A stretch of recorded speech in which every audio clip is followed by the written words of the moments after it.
Hi guys, Ryan here with a very special episode of Space Update today.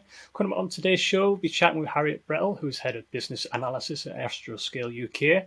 Founded in 2013, Astroscale is developing innovative and scalable solutions across the spectrum of on-orbit service missions, including life extension, in situ space awareness, end-of-life services, and active debris removal to create sustainable space systems and mitigate the growing hazardous buildup of space debris in space.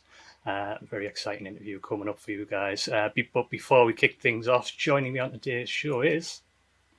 I'm Mikko, the host of Deep Dive Fridays, and looking forward to hearing more about Astroscale. I'm Astro Rodi, host of STEM Study, and I'm going to say the same thing. This is very exciting. Thanks for joining us, guys. And can I start off by saying a big thank you to join us today on today's show, Harriet. How are you today? Yeah, I'm good, thanks. Thanks so much for having me on today. No problem at all. We'll just dive right in with the first question there. Obviously, you guys have got absolute ton going on at the moment, the debris removal and everything. But can you tell us a little bit more on the 2.5 million agreement to develop space debris removal technology alongside OneWeb and others? Yeah, absolutely. So this is an extension of a project that we've been working on for a few years now. We have our ELSA-d demonstration mission in orbit at the moment. So this is going to be demonstrating that we can do all of the phases of being able to capture and safely remove prepared objects from space. And the ELSA-M project that we're building now in the UK is really the kind of extension of that. So how do we commercialize that technology and make sure that we can mitigate the growth of future debris going forward? So we're developing a number of really key innovative technologies, working with our partner OneWeb through the European Space Agency to really help commercialize this debris removal service in the future. Absolutely fantastic. And within that, there's the beam hopping technology, which is the other side of it as well. From what I gathered, it's if there's natural disasters, the satellites can coordinate themselves to create a stronger signal in a specific area and everything. Yeah, exactly. So Project Sunrise is a kind of broader umbrella of kind of innovative technologies that OneWeb are developing with a number of other partners. So the beam hopping and the so-called ESAD, that's part of the development that OneWeb is doing with other partners. So we're working alongside that to make sure that we can keep sustainability and debris removal in mind as well. Yeah, I think our Astro Rodi there likes that one. I like that name. As you may not know, that's actually is Joy's name. So a little grin there. So obviously you mentioned ELSA-D's in orbit and everything. When are you planning to commence the testing phase of that, or has it already proceeded? Yeah, so we launched in March, so the spacecraft is already up in orbit around our heads, which is very exciting. At the moment, we're in our commissioning phase, so that's our kind of checkout period. We're working with our ground segment. We have the mission operations right here in Oxford, so in the UK, which is really cool. And the team is kind of working through those safety and checkout procedures, making sure that everything is working the way we'd expect to. And then hopefully we're going to be starting those demonstration phases of the mission where we show that we can safely capture a spacecraft in the summer, so in the next few months. Fingers crossed. Fantastic. And can you tell us a bit more on how ELSA-d will remove debris and what essentially powers it and everything? Yeah, of course. So ELSA-d is using a magnetic capture technology. So essentially the mission itself is launching two spacecraft at the same time. One is our ELSA servicer and the other is our what we call our client. So it's basically our dummy piece of debris that we're bringing up with us to do the demonstration. And the client is fitted with a docking plate, magnetic docking plate, and our servicer has got a kind of corresponding magnetic capture mechanism. So that means that we can go up and safely capture that piece of debris. And then we have propulsion on board. So we have a number of thrusters kind of positioned all around the spacecraft to make sure that it's super maneuverable. So it can come in, get very close to the target, and then safely bring it down at the end of the mission. Fantastic. And how many, maybe in its test phase or when it's fully operational, how many objects will potentially each satellite remove before it has to deorbit itself, essentially?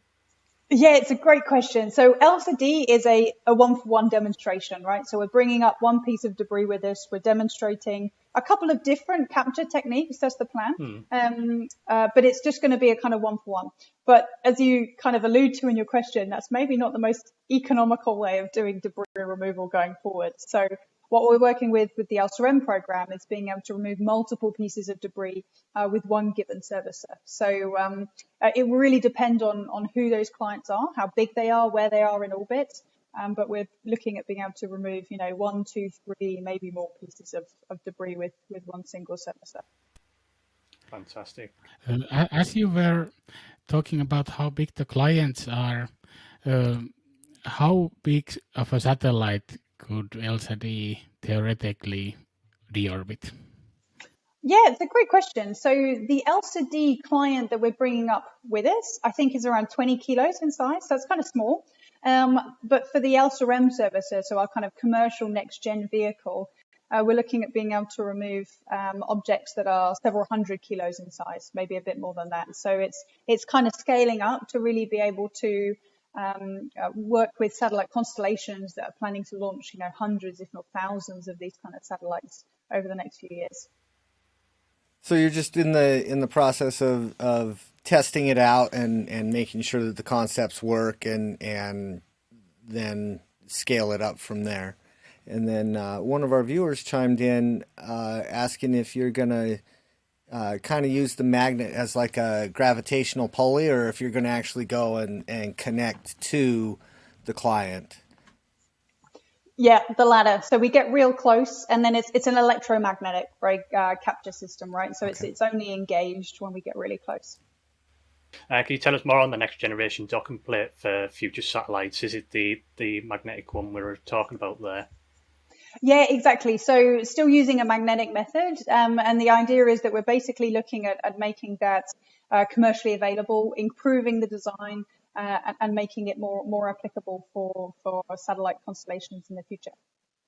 Yeah, and will Astroscale as a company as a whole be pushing for NASA, ESA, JAXA, and others to essentially use this docking plate across the board? So whether it be NASA or ESA or JAXA launching something, Astroscale vehicle can go up there and deorbit it or repair it or life extension, which we're going to go on to and everything.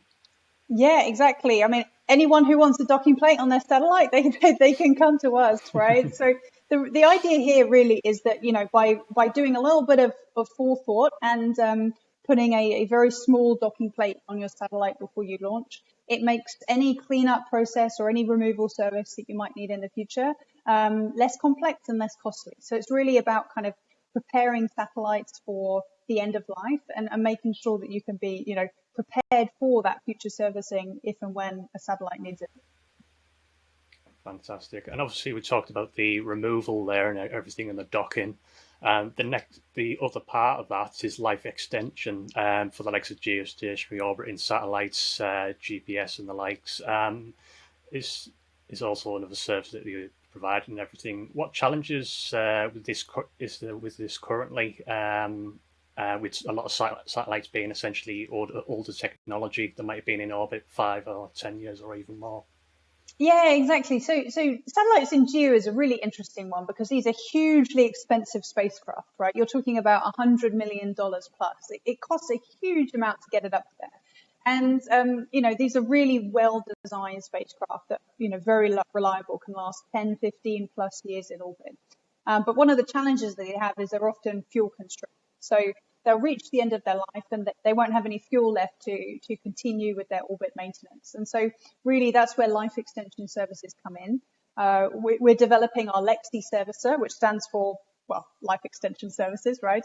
And the idea there is that we'll be able to take our spacecraft and basically do that station keeping for the client. And so that means that you can, make better use of that hugely expensive spacecraft to continue providing revenue whilst you think about what your options are for managing the rest of the fleet. Yeah, because like you say, to extend the life of $100 million spacecraft, it's just invaluable rather than launching another one that's $100 or $200 million kind of thing. It's just for a fraction of the price, you can extend that for however many years they want to. So that's absolutely fantastic that you guys are going on to do that, essentially. I was just gonna chime in and say that that's kind of working with the reduce, reuse, recycle phrase, because you're keeping it there, so we don't have to put something else up to replace it. Instead, we're going to keep using that, get a little bit more juice out of it, and then get rid of it later on down the road. So that's great. Yeah, exactly. And it really kind of ties into that theme of space sustainability, right? So, how can we make better use of the assets that we're putting into space, and how can we make sure that we clean up to make sure that we're not making the growing space debris problem worse? Astroscale has another project going on at the moment, the Lunar Dream Capsule project. Can you tell us a little bit more on this and how the many handwritten messages are going to be placed on the moon in 2021 or possibly 2022 with ULA's full consent are? Yeah, absolutely. So this is a really exciting project because I think it was one of the first projects that, Astroscale got involved in. So it really came from the inspiration of our founder, CEO, Nobu Okada, who, when he was, growing up, went to space camp and was inspired by a Japanese astronaut to kind of follow his passion in space. And then when he started Astroscale, was really looking at, how can I give back and inspire the next generation of kids in the same way that I was inspired when I was growing up. And that was really the kind of the start of this Lunar Dream Capsule project. So in collaboration with a number of partners, Astroscale has been working to collect messages from school children, a lot in Japan, but also around the world, contain those messages into a capsule that is going to be sent by Astrobotic to the moon, hopefully in 2022. So incredibly exciting to see that come to fruition. Yeah, absolutely fantastic, and something a little bit different as well. You always see people uploading images and stuff like that, digital media and everything, but to put a handwritten message on the moon and just look up at the moon and say, "Yeah, that little bit of paper I've written on there is up there." It's just incredible for the kids, and like I say, it'll just go on to inspire the next generation, which is absolutely incredible. Great thing that Astroscale's doing. Yeah, about the mission extension for satellites, did you come up with first, or Northrop Grumman, who had their mission extension vehicle already? Yeah, great question. So Northrop Grumman has already demonstrated this in orbit, right? So they're very much first to market with the MEV-1 and the MEV-2 missions, right? Astroscale, initially our priority, well, it still is our priority. Our focus is orbital sustainability, and we see life extension as very much a part of that suite of on-orbit services that we can provide going forward. So in the last year, we acquired the assets of a company called Effective Space Solutions that are developing the technology that we're using for our LEXI servicer to come into the life extension market. So that's something that we've moved into kind of relatively recently, but we're really excited to see that develop. Fantastic. Awesome. Also, do you have existing customers?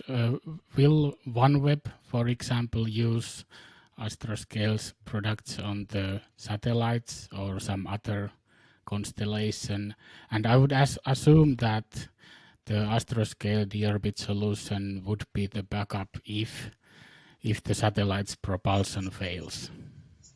Yeah, that's a great question. So OneWeb has already committed to having docking plates on all their satellites, right? So the OneWeb satellites that are already up there, they've got docking plates, and they've committed to docking plates on all their future satellites as well, which is fantastic, right?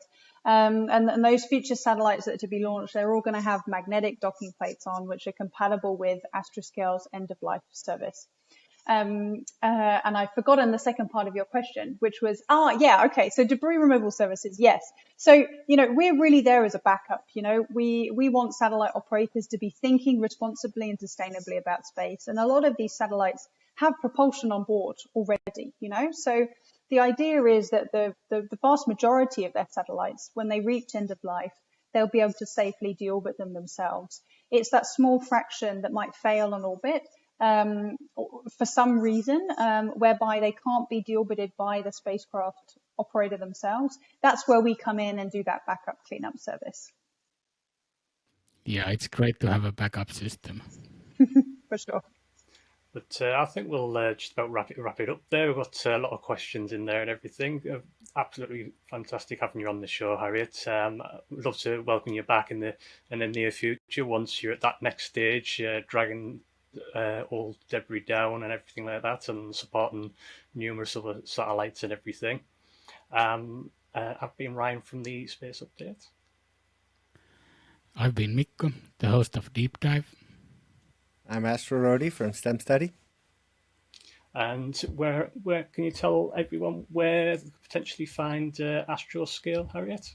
Yeah, sure. You can, well, if you Google Astroscale, you'll find our website, you'll find us on Twitter, and probably other social media as well. So, yeah, please do learn more about us, and thanks for the interest. Yeah, all those links we'll list down below the video if anyone interested in following and seeing all the interesting things that Astroscale do, and we'll list that below the video for you guys to find. But if you would like to support what we do, head over to patreon.com/total space. Like our newest Patreons this month, Michael Mars and Ryan McDonald. You can get early access to episodes, chat with special guests like Astroscale today on the show, join our Discord community, and lots of other exclusive content. That's patreon.com/total space. And as always, like and subscribe right here on YouTube, Odyssey, and all your favourite podcast apps, because this goes out on the podcast format on your phones and everything else. That's all for this week's episode. I've been Ryan from the Space Update, and I'll catch you next week.